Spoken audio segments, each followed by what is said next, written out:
హైకోర్టులో కేటీఆర్ కు ఎదురు దెబ్బ తగిలింది. క్వాష్ పిటిషన్ ను హైకోర్టు డిస్మిస్ చేసింది. బ్రేకింగ్ న్యూస్ చూస్తున్నాం.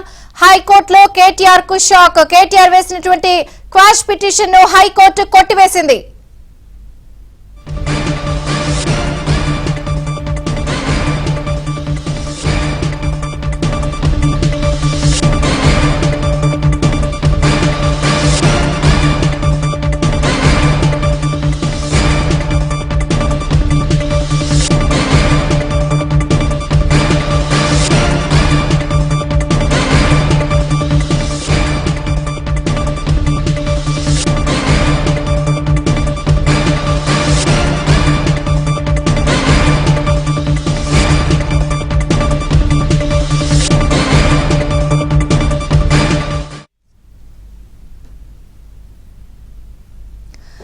హైకోర్టులో తెలంగాణ హైకోర్టులో కేటీఆర్ కు ఎదురు దెబ్బ తగిలింది. కేటీఆర్ వేసినటువంటి క్వాష్ పిటిషన్ ను హైకోర్టు డిస్మిస్ చేసింది. హైకోర్టు దగ్గర మా ప్రతినిధి ప్రవీణ్ ఉన్నారు వివరాలు అందించడానికి. ప్రవీణ్, ప్రస్తుతం అయితే మాత్రం కేటీఆర్ వేసినటువంటి క్వాష్ పిటిషన్ అయితే మాత్రం డిస్మిస్ చేసింది. కొద్ది నిమిషాల క్రితమే ప్రభుత్వ వాదనలకు ఏకీభవించినటువంటి న్యాయస్థానం కేటీఆర్ వేసినటువంటి పిటిషన్ ను డిస్మిస్ చేసింది. ఏ నిమిషమైనా కూడా ఏసీబీ అరెస్ట్ చేసేటువంటి అవకాశం అయితే కనబడుతుంది. ప్రభుత్వం తరపు వాదనలు మెరిట్స్ ఉన్నాయి కాబట్టి ఆ మెరిట్స్ ఆధారంగా చేసుకుని ప్రస్తుతం అయితే తెలంగాణ హైకోర్టు కేటీఆర్ వేసినటువంటి పిటిషన్ ను డిస్మిస్ చేయడం జరిగింది. ఈ కేసులో 409 అనేటువంటి సెక్షన్ వర్తిస్తుంది అంటూ కూడా ప్రభుత్వం యొక్క వాదనలు ఏవైతే ఉన్నాయో ఆ వాదనలకు ఏకీభవించింది. కేటీఆర్ అనేటువంటి వ్యక్తి మంత్రి పదవిలో ఉన్నటువంటి సమయంలో అంటే అధికార దుష్ప్రవర్తనకు పాల్పడ్డాడనేటువంటి అంశాన్ని అయితే మాత్రం ప్రస్తుతం కేటీఆర్ అధికార దుష్ప్రవర్తనకు పాల్పడ్డాడనేటువంటి అంశాన్ని నమ్మింది. అందులో భాగంగానే ప్రస్తుతం అయితే మాత్రం ఈ రోజు తెలంగాణ హైకోర్టు కీలకమైనటువంటి తీర్పును కూడా వెల్లడించినటువంటి పరిస్థితి కనపడుతుంది. మరోవైపు ఈ కేసులో సుదీర్ఘ వాదనల తర్వాత ఇటు కేటీఆర్ కావచ్చు, మరోవైపు ప్రభుత్వ యొక్క వాదనలు విన్న తర్వాత కోర్టు మెరిట్స్ ఆధారంగా చేసుకుని ఈ రోజు కీలకమైనటువంటి తీర్పును కూడా వెల్లడించినటువంటి పరిస్థితి అయితే స్పష్టంగా కనపడుతుంది. ఈ కేసులో ప్రధానంగా 55 కోట్ల రూపాయల వరకు కూడా అంటే ఆర్థిక శాఖ అనుమతి లేకుండా, క్యాబినెట్ అప్రూవల్ లేకుండా, బాడీలో చర్చించకుండానే 55 కోట్ల రూపాయలు మౌఖిక ఆదేశాలతోటి అధికారులపైన ఒత్తిడికి గురి చేసి ఈ ప్రైవేట్ కంపెనీకు FEO అనేటువంటి కంపెనీకు బదిలీ చేయడం పైన ప్రభుత్వ వాదనలు ఏకీభవించింది. ప్రభుత్వం కూడా దానిపైన పూర్తి స్థాయిలో వాదనలు వినిపించింది. ఆ ప్రభుత్వ వాదనలకు ఏకీభవించినటువంటి న్యాయస్థానం ఈ రోజు కేటీఆర్ వేసినటువంటి క్రిమినల్ పిటిషన్, క్వాష్ పిటిషన్ ను డిస్మిస్ చేసినటువంటి పరిస్థితి కూడా స్పష్టంగా కనపడుతుంది. ఈ కేసులో 13(1)(a) ఏదైతే ఉందో ఆ సెక్షన్ కూడా కేటీఆర్ కు వర్తిస్తుంది అనేది కూడా నమ్మింది. ఈ కేసులో కేసీబీ నమోదు చేసినటువంటి FIR లో A1 గా ఉన్నటువంటి కేటీఆర్ ను ఏ నిమిషమైనా కూడా ఏసీబీ అధికారులు అరెస్ట్ చేసేటువంటి అవకాశం అయితే కనపడుతుంది. ప్రస్తుతం తెలంగాణ హైకోర్టు ఇచ్చినటువంటి తీర్పును సుప్రీంకోర్టులో కూడా ఛాలెంజ్ చేస్తామనేది కేటీఆర్ లీగల్ టీం కొద్ది నిమిషాల క్రితమే చెప్పినటువంటి మాట. మరి చూడాలి సుప్రీంకోర్టులో యొక్క వాదనలు ఎలా ఉండబోతాయని చెప్పాలి. అయితే ఈ రోజు జరిగినటువంటి తీర్పులో కావచ్చు, గతంలో ప్రభుత్వం తరపున కావచ్చు, మరోవైపు ఇటు కేటీఆర్ తరపున యొక్క వాదనలతో ఏ విధంగా ఉన్నాయి, మనతో పాటు న్యాయవాది ఉన్నారు, ఒకసారి మాట్లాడదాం. చెప్పండి, అంటే మీరు మొన్న మాట్లాడినటువంటి సమయంలో కూడా కేటీఆర్ అధికార దుర్వినియోగానికి పాల్పడ్డాడు, 55 కోట్ల రూపాయలు ఎలాంటి అప్రూవల్స్ లేకోకుండా పంపించారనేది పదే మీరు చెప్పడం జరిగింది. ఈ రోజు తీర్పుని ఎలా చూస్తారు? నేను డెఫినెట్గా చెప్తున్నా, స్వేరింగ్ ceremony is the part and parcel. దాన్ని భాగంలో తీసుకోవాలి.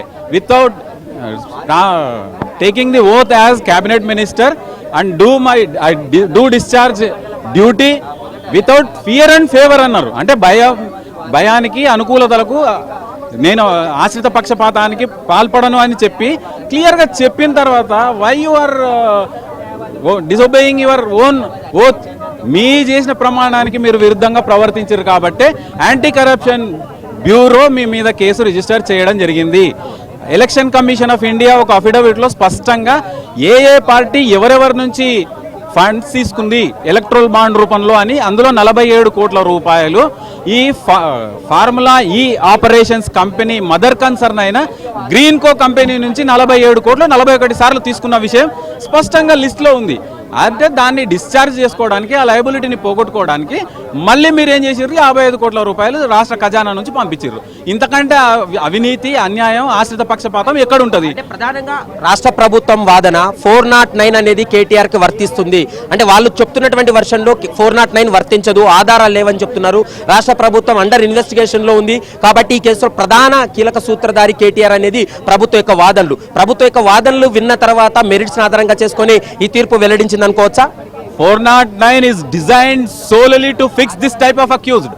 అధికారం ఉండి అధికారాన్ని దుర్వినియోగం చేసి ఖజానాను కాపాడవలసిన బాధ్యతలో ఉండి ఖజానాను దుర్వినియోగం చేస్తే 409 స్ట్రైట్లీ అప్లికబుల్. 409 అనేది ఖచ్చితంగా అప్లై అవుతుంది. కాబట్టి there is no relief for KTR. స్పష్టంగా అర్థమైంది.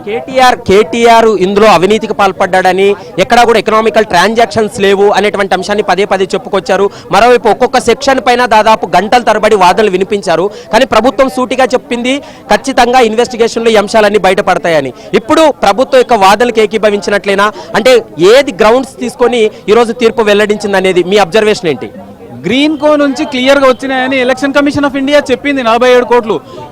ఈ ఎఫ్ఈఓ అనేది ఒక బుడ్డ కంపెనీ, 3 రోజుల ముందు అగ్రిమెంట్ చేసుకోవడానికి మాత్రమే రిజిస్టర్ చేయబడ్డ కంపెనీ. దాంతో భాగంగానే అంటే 47 కోట్లు చెల్లించిన భాగంగా మళ్ళీ ఇక్కడ డబ్బులు చెల్లించడం జరిగింది. ఇంతకంటే అవినీతి ఏముంటుంది? స్ట్రైట్ అవే అకౌంట్ ట్రాన్స్ఫర్స్ ఉన్నాయి. Election commission of India supreme court ముందు ఫైల్ చేసిన అఫిడవిట్ ఉంది, దాన్ని కదా చెప్పాల్సింది. ఇన్వెస్టిగేషన్లో భాగంగా మొత్తం వస్తాయి, అన్నీ వస్తాయి. Being the president of so called TRS party, you are solely entitled. నీవే తప్పు చేసినావు. యాజ్ ఎ రూల్స్ ప్రకారం క్యాబినెట్ అప్రూవల్స్ పొందలేదు, ఆర్థిక శాఖ అనుమతులు తీసుకోలేదు, బాడీలో చర్చించలేదు, ఆర్బీఐ అనుమతులు పొందలేదు అనేటువంటి అంశాన్ని పదే పదే న్యాయస్థానం దృష్టికి కూడా తీసుకెళ్లడం జరిగింది. ఆ అంశానికి సంబంధించి ఏంటి?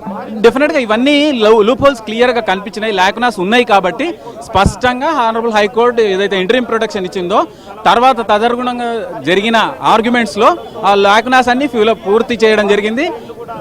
State government ACB is very clear and క్లియర్గా ఉంది. కాబట్టే ఎలాంటి ఆశ్రిత పక్షపాతం లేదు. కాబట్టే ఖచ్చితంగా ఈ కేసును కొట్టివేయడం జరిగింది. What ever the criminal petition is dismissed. ఆయన దాఖలు చేసుకున్న పిటిషన్ కొట్టివేయడం జరిగింది. ఆ రిలీఫ్ ఇంకేం ఉండదు. ఏదైతే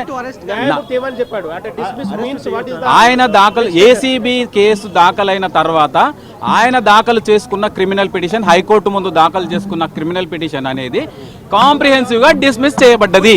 అంటే దాంట్లో ఆయనకున్న మధ్యంతర ఉత్తర్వు, మధ్యంతర ప్రొటెక్షన్ ఏదైతే interim protection of not to arrest ఏదైతే ఉందో అది ఈ రోజుతో చెల్లుబాటు అయిపోయింది. తక్షణం ఏసీబీ ఆయనను అరెస్ట్ చేసుకునే అధికారం, అవకాశం high court anti corruption bureau of తెలంగాణకి ఇవ్వడం జరిగింది.